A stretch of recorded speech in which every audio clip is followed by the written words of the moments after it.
It looks like the notes are now up on the handbook if you want to read them in a more nicely formatted version. They are here. Cool. So we're going to make our first web app. And what we're going to do in order to do that is we're going to install two gems.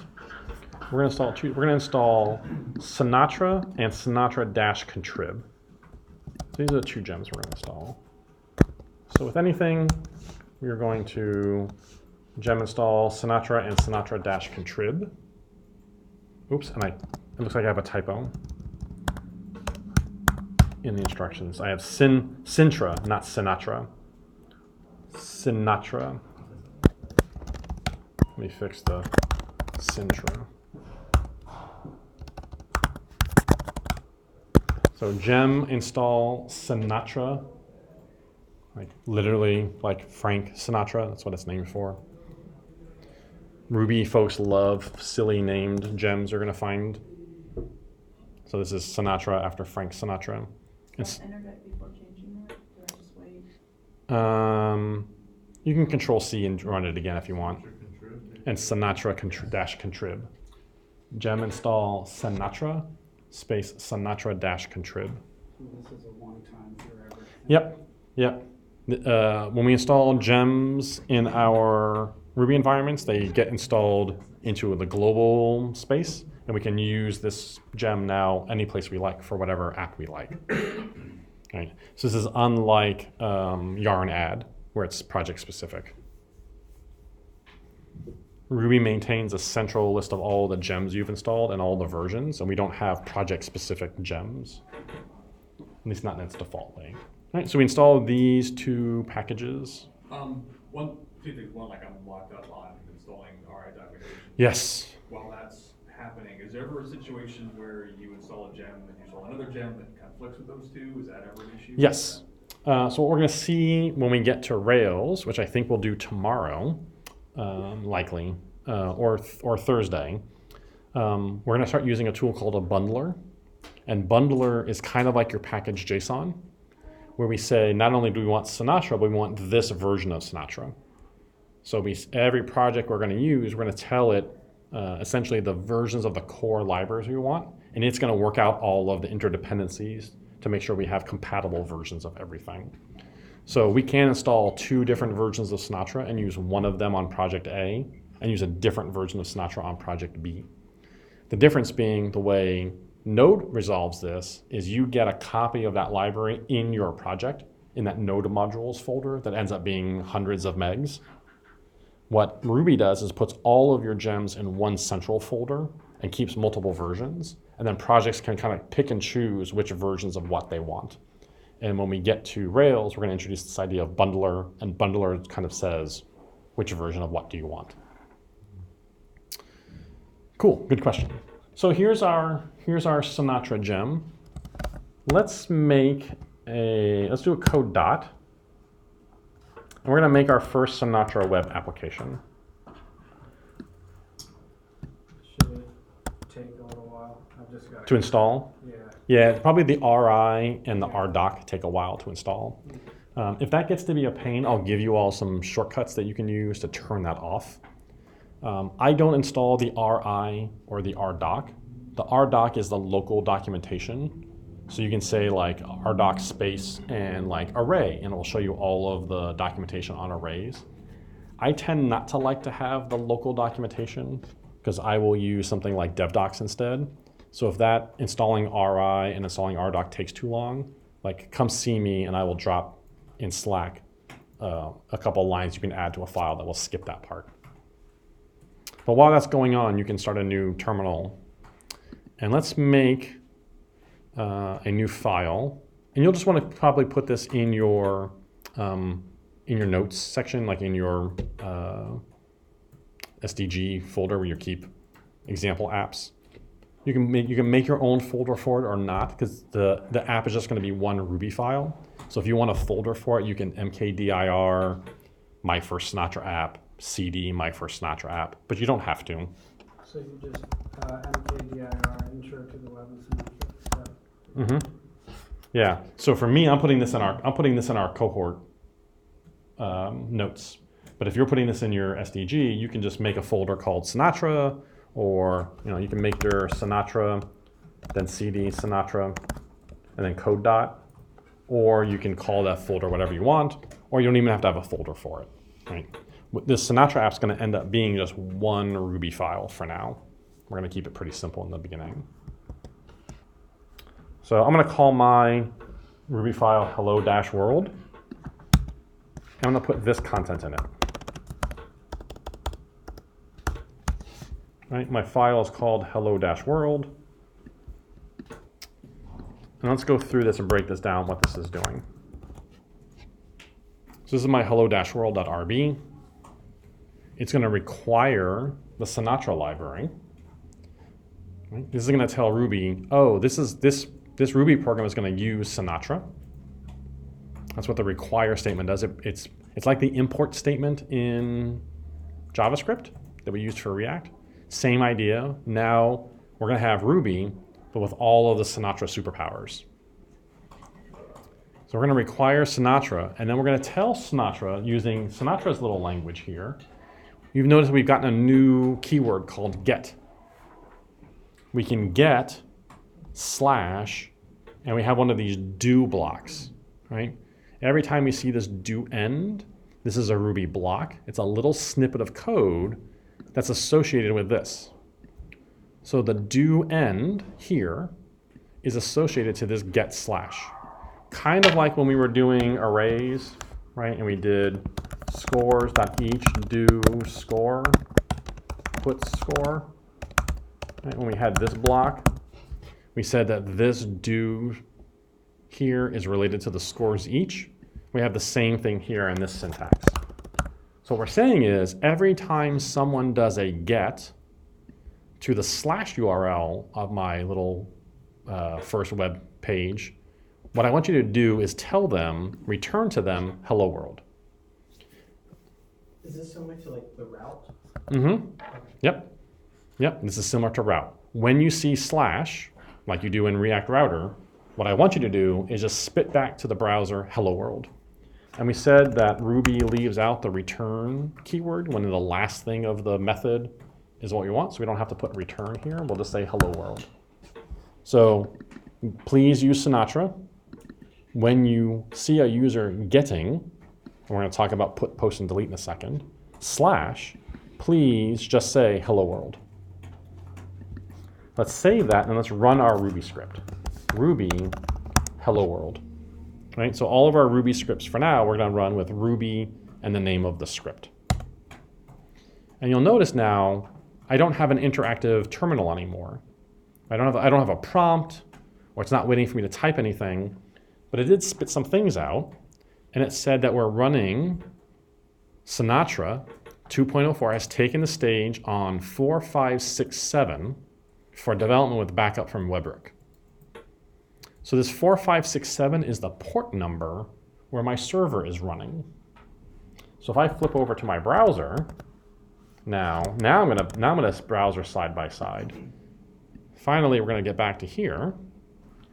And in another browser tab, if I go to localhost 4567,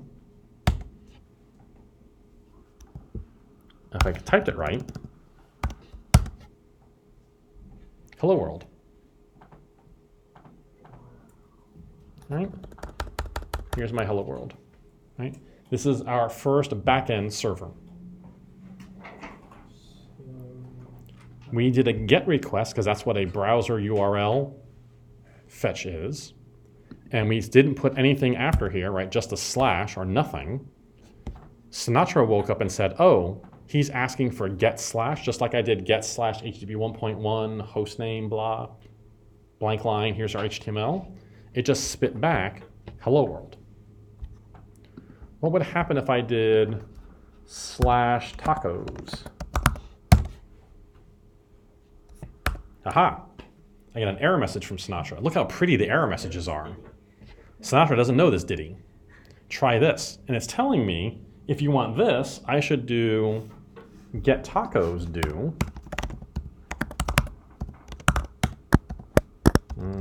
Tacos. Right? So I can add another route, what we often called an endpoint. Right? It's the endpoint of where the browser is pointing to. Get tacos and reload. It doesn't work yet because I have to restart my server, unfortunately. So Sinatra only learns the routes when the app first runs. So I have to restart my Sinatra server and then ask for /tacos again before I get tacos.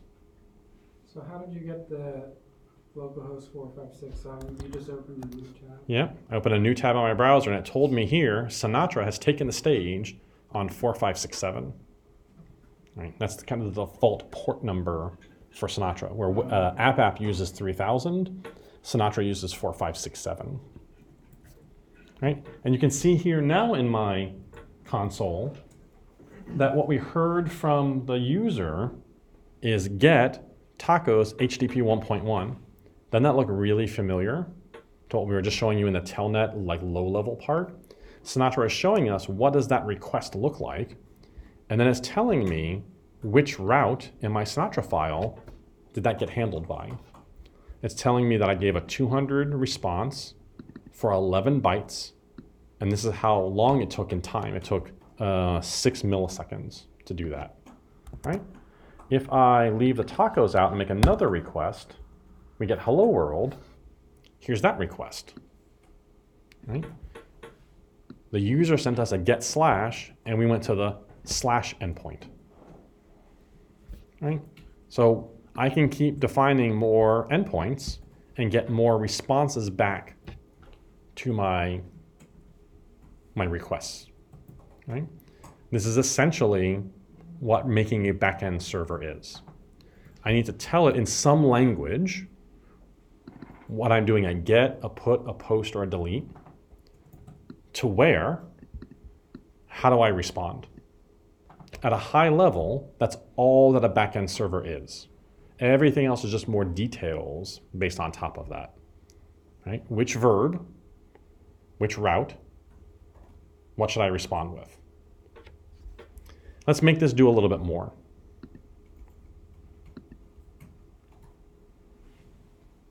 Let's have it return some JSON.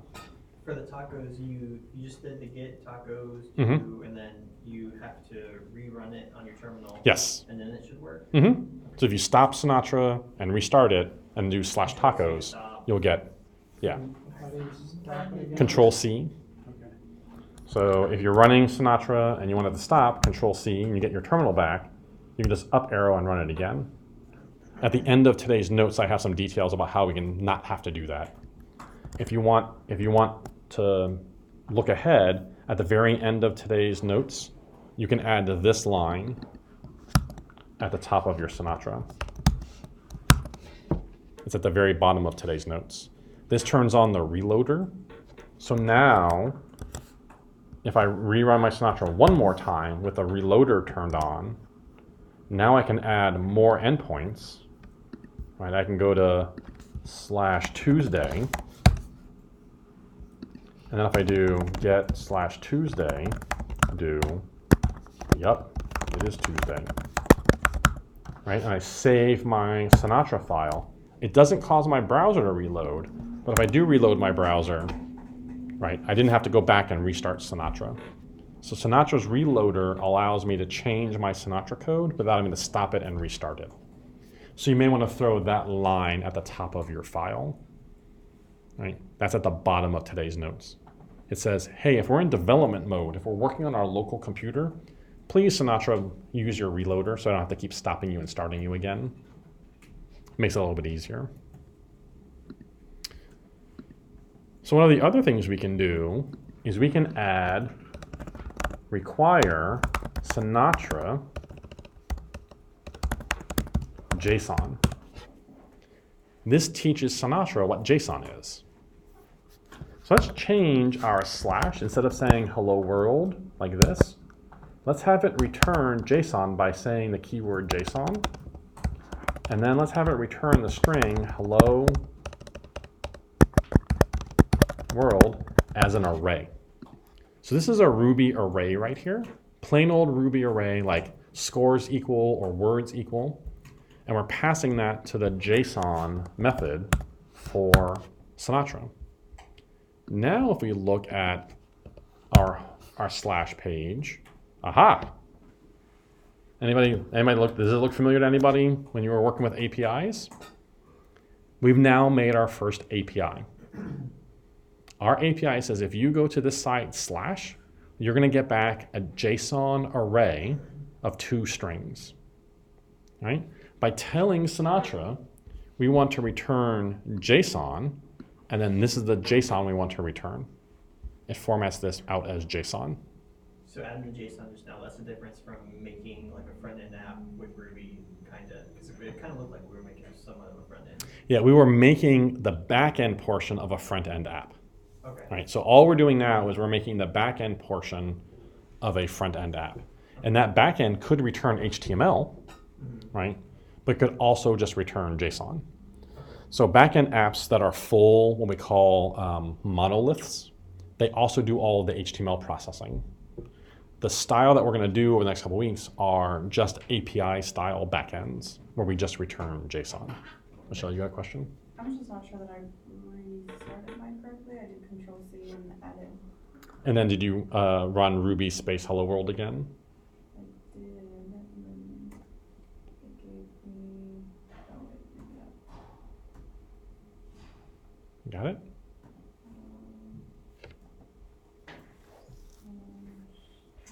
Maybe. Nice. No. Let's take a look real quick. Oh. I think that worked. You get it? So now if you just do a string slash, it's Okay, going to do yeah. that. Yay, okay, cool. Sorry. Right, yay, so this is our first API, right? Not so bad, right? Making an API that returns an array of hello world. If there were a React app out there that was consuming this API, right? Like you consumed whatever API you did when you did your choose your own API, right? This would be it. Let's make it do something more interesting, right? Let's see how we can add something to not return hello world, but return something particular. Let's add an array of jokes to our app. Right? So here's an array of jokes. But what I want to now do is have an endpoint, a route called getJoke, and have this return a specific joke. So what I'd like to be able to do is in my browser, go to 4567/joke, and put a question mark, number equals 3. Right? This number equals 3 here, this is going to be a parameter that will tell me which joke number I want. Right? Maybe we remember this from when we had our API keys, or you've used this in one of your APIs before, right? I want this to return a particular joke. So in my getJoke, I need to ask Sinatra, hey, what URL parameters did you get? Right? And the way I can do that is by accessing params. Params is a hash that Sinatra is going to give me that contains the keys being the name of the parameter and the value being the value that the person gave inside that parameter. Right? So params, the variable, if I looked at it, is a hash. Right? Params is a variable. Secret, it is really a method that is a hash. I can look up a parameter and get its value. So if I take params and I look up bracket number, I get back a string. But I don't want a string, I want a number. So I'm going to use Ruby's toI to give me back a number. look up the URL parameter called number and turn this into an integer. Right? So this will, if I just return this number now, let's just return the number and see what happens.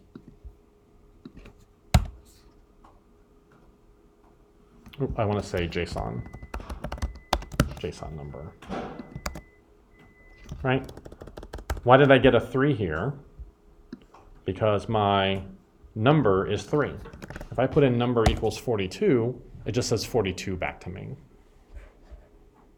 Right? Whatever number I put in my URL bar, I'm going to ask that parameter, hey, what's the number parameter on this URL?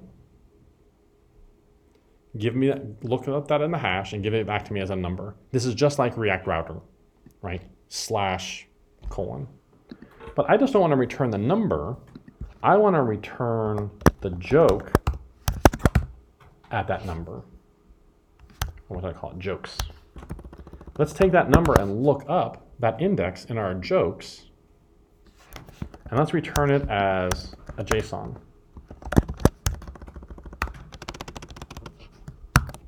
So this param is the URL argument. I'm going to look that up in my params. It's going to tell me what did the user type in with question mark and number equals. Turn that into a number because our arrays are number based. I'm going to take that number and look up this joke in this array and return that JSON. Oops.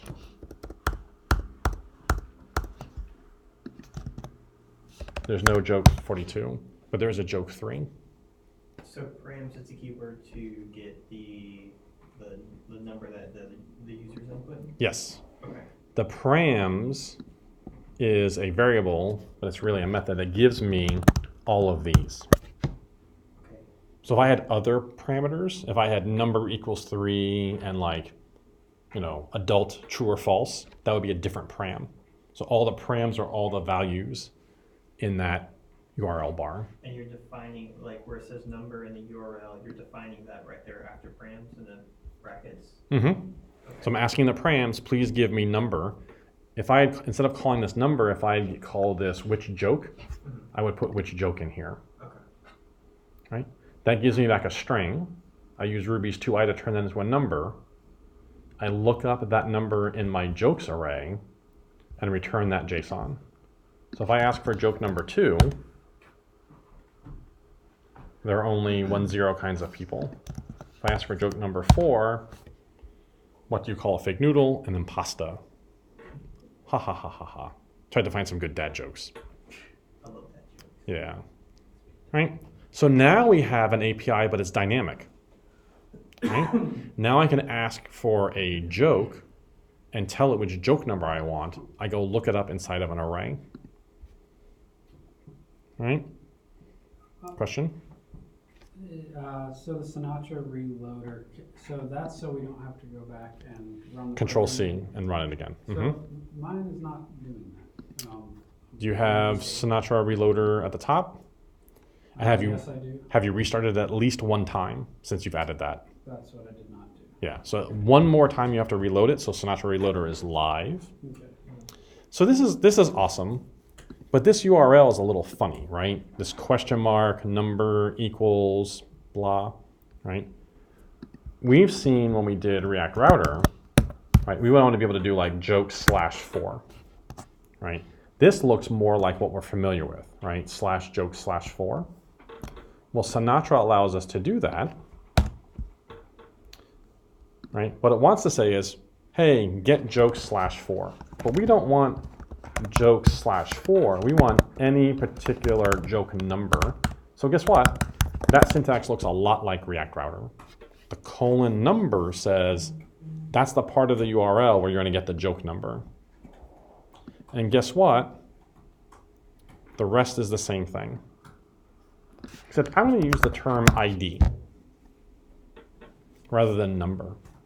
And the reason being is that we tend to call that unique identifier ID. Does this line up with anything from the last couple of days? Yeah. It's probably going to match the record number in our database eventually, right? So rather than saying number equals params number, let's ask for params ID to I, and let's JSON jokes ID. Right now, we can say jokes 4, jokes 1, jokes 2, and see all of our jokes. Right? Get jokes and then an ID, we can look up which joke. This is awesome, except really what we want is we want these things in a database, right? I don't want to have to keep putting all of my jokes into a big array here. I want them in a database. Why did you joke colon? Oh, because I want this, Okay. right? If I didn't do this, let's change this. Let's say, what if I didn't do joke colon jokes ID? I would get back just the string. But what I want is a little object, right? And this looks like a little JSON object. Really what's going on here, there's a hash here, right? But that's a syntax error because I have to now put parentheses around this. Did Jason talk to you about the idea of like optional brackets on method calls? So this is how we would do it if we had the full Ruby syntax, but there's some Ruby syntax rules, right? Just like we have JavaScript syntax rules, there's some Ruby ones. One of the Ruby rules is if the last argument to a method is a hash, you can leave the hash brackets out, but only for the last argument to a method. So this is the same thing as what I just had on the screen with the braces. And then one of the other deals is I can now leave the parentheses out. So this is the same as JSON parentheses open brace joke colon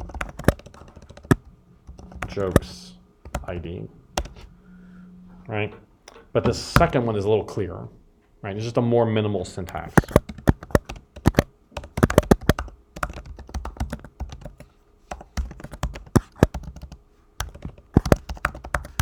And normally I type it like this, JSON joke colon, right? But if you like this style better and it's easier for you to write, awesome. I just want to show you what you're intending to go see. Let's see if we can quickly put some jokes in a database and use them before we break for lunch. Real quick, is there, other than just kind of convention and readability, why, so I didn't see a problem with not labeling it with joke, without that symbol, if you just had an array of actual jokes. What if we also wanted to put the ID in here and the joke text? So now if I do this, right, if I do this, now I get the ID number and the joke. What if we also had the joke's author and we had the joke's publish date and other things? I don't want it just to be the joke string. I want it to be an object. So typically in APIs, we tend to return arrays or objects because we can put multiple things in them. If I just return the joke, that could be the style of my API, but we're going to see in a second, probably tomorrow at this point, returning multiple things, right? Returning the ID and the joke number. Yeah, I guess it's just good to label things, so you're not just saying index or ID of, you know, what it would be one Yeah. if you had the ID. Yeah. The reason for returning the joke rather than just returning the joke string is if I start with this, I can't change my API tomorrow and say, oh, by the way, it's no longer a string, it's an object, because I need to add a second bit of information.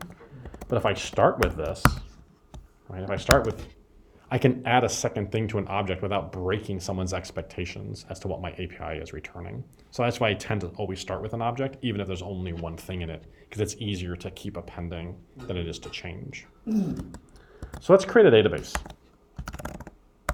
Let's create a database called jokes. And then let's put some tables in our joke database.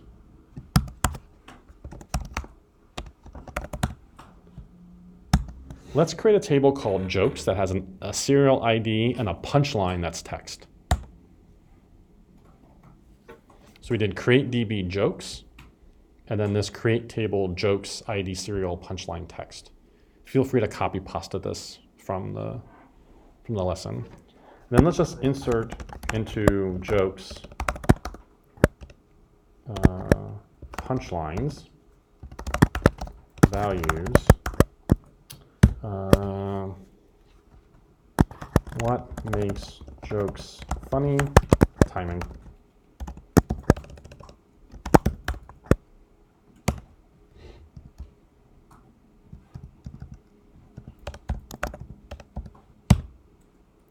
Let's insert another joke. Let's just put 2 in there. I'm going to copy one of my jokes from here. There are only 10 kind of people in the world. Right, you can put whatever jokes you want in. Right, so let's just make a database and put 1 or 2 jokes in there. Whatever you like. Doesn't have to be these at all. Just create a table called jokes, ID serial, punchline text, and put a couple of jokes in, whatever you like. Right? Just so that we have some select star from jokes. Right? Just so we have some jokes in our database. Right? And feel free to copy these from the notes. So now, rather than this jokes array,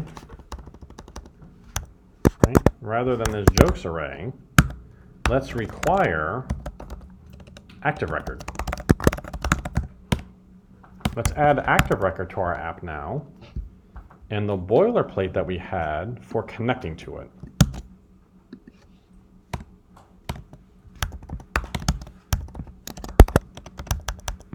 So we're going to tell active record to please establish a connection to a Postgres database called jokes.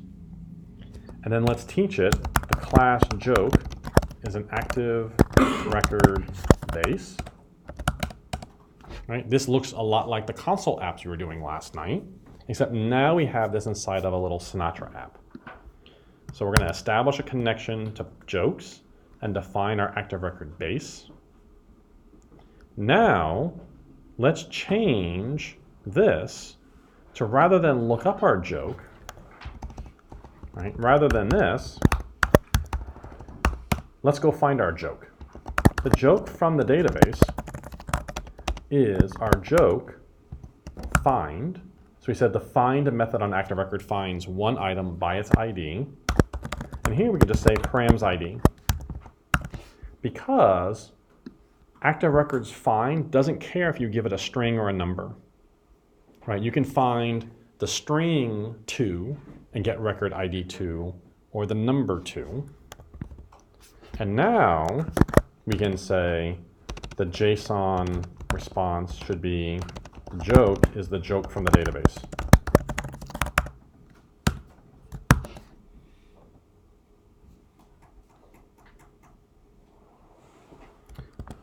This time we probably have to restart our Sinatra app because we added a gem. So you're likely going to need it when you add a new library, a new require statement, you're likely to have to restart your Sinatra. And now let's ask for joke number 1.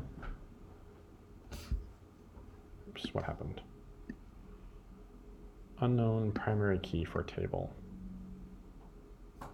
Unknown primary key for table and model joke. That's interesting. Did we not? You did just say it was serial. We didn't call Yeah, it we didn't say serial. serial. I didn't say serial primary key. Thank you. That is a problem. Drop table jokes. Good catch. Let's recreate it. Serial primary key. I will fix the notes for this. And then I will reinsert my jokes.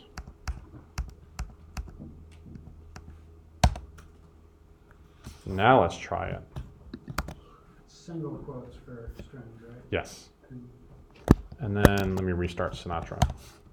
So we're missing primary key. There we go. So the correction was to create the table with primary key So I dropped my table, I recreated my table, I put my 2 jokes back in, I restarted Sinatra, and now I have an API that allows me to fetch my jokes from my database. All right. And if I publish this to the web and we hooked up a React app to it, right, it could ask for jokes. Let's add, before we break for lunch, one last thing. Let's just add an endpoint that gets all of the jokes. So I'm going to clean this up. I'm going to get rid of the Taco Tuesday stuff. And we'll leave the hello world. Let's add one more endpoint here. And let's just do /jokes. So we want this to get all of the jokes.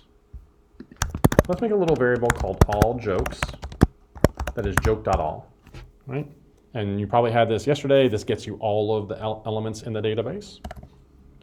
And we can now just say JSON jokes are all jokes.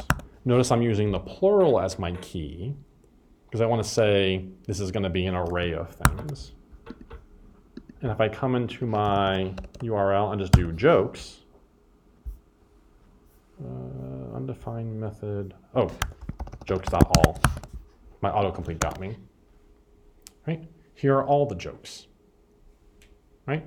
This should look familiar to the kinds of API results we've had before. Right? This is an object that has a key that is an array of objects that have an ID and a punchline. Where did ID and punchline come from? ID and punchline. We've essentially connected our front end to our back end. Right? And what we said is when you ask for jokes, use active records joke.all, right? Which we should see in terminal here. Let me clear out the noise. Right? Oh, actually, you don't get the active record logging. But if we saw the active record logging, we would see select star from jokes. Right? You should have seen that yesterday when you were in IRB working. Right? That's what this joke.all does. Right? Joke is our model. .all does a select star. We put that in a variable, and we return that variable as jokes : which gives us this jokes and all of our jokes back as an array. Right, so we have the ability to get one joke. We have the ability to get all the jokes. When we get back together at 3, let's add in creating jokes, deleting jokes, and changing jokes. And when we do, we'll have the beginning of a CRUD application. I think we've used this term already: create, read, update, and delete. And I think that's what you kind of did last night for your homework with the Safari, right? You added a little bit of code to find animals and change their data, right? Hopefully you'll see it's actually a little bit easier on the web than it is in the console, right? It's a little more structured, right? We're back to being asynchronous, so we don't have to have the gets and the chomp and waiting for people to type things in. We can now connect to it from the web. This afternoon, when we do updates and deletes and inserts, we're going to flip over to use Postman, right? Because we don't yet have a user interface for this yet.